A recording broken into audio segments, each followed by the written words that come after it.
ஓம் முருகா போற்றி, கந்தா போற்றி, கடம்பா போற்றி, கதிர்வேலா போற்றி, அறுபடை வீடு கொண்ட முருகா போற்றி.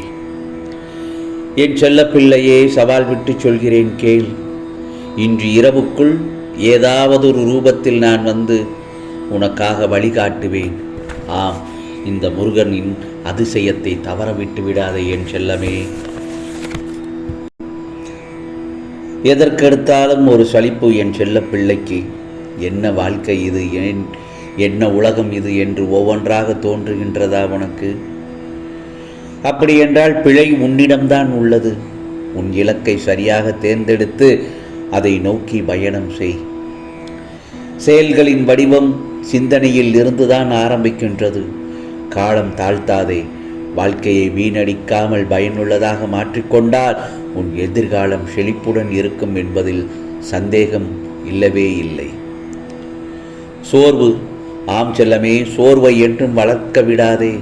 நீதான் உனக்கான வாய்ப்புகளை உருவாக்கி கொள்ள வேண்டும். அதேபோல் வந்த வாய்ப்புகளை கையாளவும் தெரிந்து கொள்ள வேண்டும். அதை முடியும் வரை முயற்சி செய்ய வேண்டும். அதாவது நீ நினைத்த செயலில் வெற்றி பெறும் வரை வெற்றியினை சிந்தித்து கொண்டே இருக்க வேண்டும். வெற்றியை உருவகப்படுத்திப்பார். பிறகு தானாகவே வெற்றியை உருவாக்க தேவையான சக்தி உன்னிடம் செயல்படத் தொடங்கும். நம்பிக்கை ஒன்றுதான் நிகழ்வுகளை உருவாக்குகிறது. ஆம் செல்லமே, நீ என்ன நினைக்கிறாயோ அதுவாகத்தான் நீ இருப்பாய். நீ என்ன ஆகப் போகிறாய் என்பதை அதுதான் நிர்ணயிக்கிறது, தீர்மானிக்கிறது. நீ இப்போது எப்படி இருக்கிறாய் என்றால் இதற்கு முன் நீ என்ன சிந்தித்தாய் என்பதை பொறுத்ததுதான். எனவே என் வார்த்தைகள் மீது நம்பிக்கை வைத்து இனிமேலாவது காலத்தின் அருமை உணர்ந்து செயல்பட்டால் வாழ்க்கையில் உனக்கு என்றும் வசந்தம்தான். உன்னை புரிந்து கொள்ளாமல் உன்னை பற்றி ஒன்றுக்கு இரண்டாக பேசியவர்களின் உண்மை முகத்தை நீ பார்த்திருக்கிறாயா அல்லது பார்த்தாயா? அவர்களிடம் இருந்து விலகிச் செல். அவர்களுடைய நிழலை கூட நீ தொட வேண்டாம். அவர்கள் அப்படித்தான் என்று தெரிந்த பிறகு அவர்களை நம்பி உன்னுடைய நிம்மதியை இழந்து விடாதே. அவர்களை என்னிடம் விட்டுவிடு, நான் பார்த்து கொள்கிறேன்.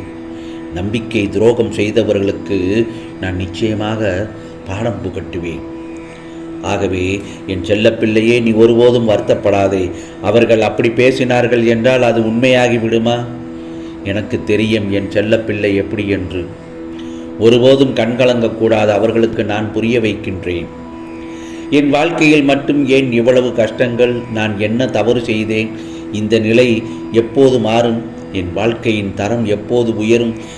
மற்றவர்கள் முன்னிலையில் நான் இப்படியே இருக்கின்றேனே, என் நிலை மாறாதா?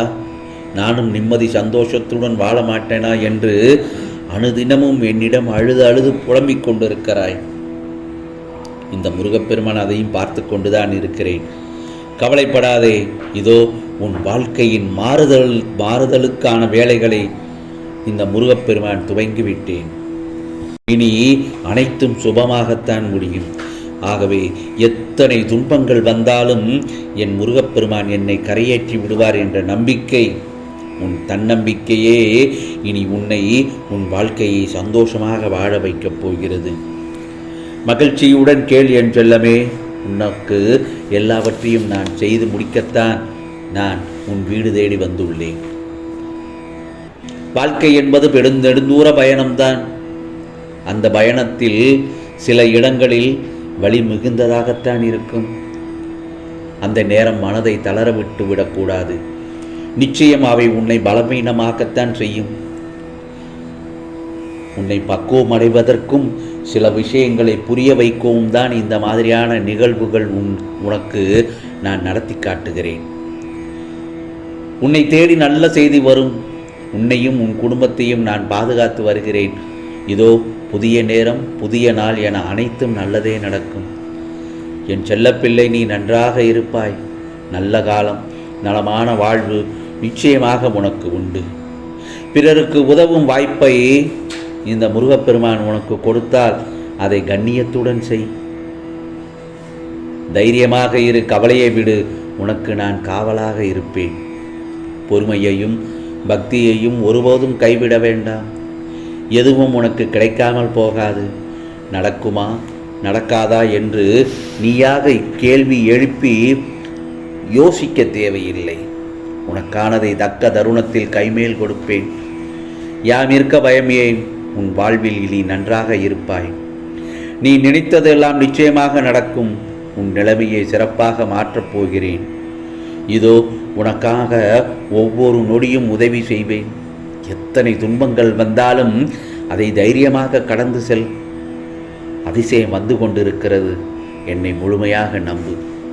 மகிழ்ச்சியுடன் உன் வாழ்க்கையை அனுபவிக்கப் போகிறாய். அதற்கு தயாராக இரு என் செல்லமே. என்றும் நம் பந்தம் தொடரும். மனதில் பாரத்தை வைக்காதே, அதை சுமக்காதை. வெற்றியதனமாக என் பாதத்தில் வைத்துவிடு, இறக்கிவிடு. உன் அன்பின் ஆழத்தையும் விசுவாசத்தையும் நான் நன்கு அறிவேன். நிச்சயம் எல்லாவற்றுக்கும் ஒரு முடிவு உண்டு. இப்போதைய நிலையை நினைத்து நினைத்து மனம் தளர வேண்டாம். மிகவும் நன்றாக வாழப்போகிறாய். உன்னை ஆட்டி படைத்த பிரச்சனைக்கு முடிவு கிடைத்து விட்டது. அமைதியாயிரு. நல்ல எதிர்காலம் உனக்கு உண்டு. எது நடந்தாலும் உன் முருகப்பெருமான் நான் துணையாக இருக்கிறேன் என்ற நம்பிக்கையுடன் இருக்க கற்றுக்கொள். வாழ வேண்டுமே என்று நினைக்காமல் வாழ வேண்டும் என்று முடிவு செய். உனக்கானது நல்லது மட்டுமே நடக்கப் போகிறது. நம்பிக்கையோடு இரு என் செல்லமே. உன்னை அனைத்திலிருந்தும் சிறந்து விளங்கும்படி செய்வேன். அதேபோல் எப்படி வாழ வேண்டும் என்பதை எழுதி கொண்டுதான் இருக்கிறேன். உனது எதிர்காலத்தை நிர்ணயித்தேன். உன்னை தேடி வசதியான வாய்ப்புகள் நிச்சயமாக வரப்போகிறது. இனி வரும் காலங்களில் உன்னை பாராட்டி எல்லோரும் பெருமைப்படுத்துவார்கள். ஆம் செல்லமே, நீ விரும்பிய வாழ்க்கை வாழப்போகிறாய். உன்னோடு நான் இருப்பதை நீ உணர்ந்து கொள்ளும் நேரம் வந்துவிட்டது. சர்வசாதாரணமாக என்னை நினைத்து விடாதே. அனைத்தும் அறிந்தவன்தான் இந்த முருகப்பெருமான். மற்றவர்கள் மத்தியில் நீயும் சிறந்து வாழப்போகிறாய். கலங்காதே. உன்னுடைய வாழ்க்கையில் இதுவரை நீ கண்டிராத பல அற்புதங்களையும் காணப்போகிறாய். அந்த நேரத்தில் உன் கண்களில் ஆனந்த கண்ணீர் வரும் அளவிற்கு நான் நிச்சயமாக எல்லாவற்றையும் மாற்றி காட்டுவேன். உனக்கான ஆனந்தங்களை நிறைந்திருக்கிறது. உன் வாழ்க்கையில் நீ வசந்தம்தான் உன் வாழ்க்கையில் புதிதான ஆரம்பத்தை நான் தரப்போகிறேன். சவால் விட்டு சொல்கிறேன். இன்று இரவுக்குள் ஏதாவது ஒரு ரூபத்தில் நான் உனக்கு வழிகாட்டுவேன் என்று சொன்னேன் அல்லவா? நிச்சயமாக இந்த முருகப்பெருமான் ஒரு அதிசயத்தை காட்டுவேன். அதை மட்டும் தவற விட்டு விடாதே என் செல்லமே. தைரியமாக அதை அனுபவிக்க கற்றுக்கொள். எதிர்கொள். உனக்கானது நிச்சயமாக எல்லாம் வெற்றிகரமாகத்தான் முடியும். ஆம், இது முருகனின் சத்திய வாக்கு, அருள் வாக்கு. ஓம் சரவண பவ. ஓம் சரவண பவ. ஓம் சரவண பவ.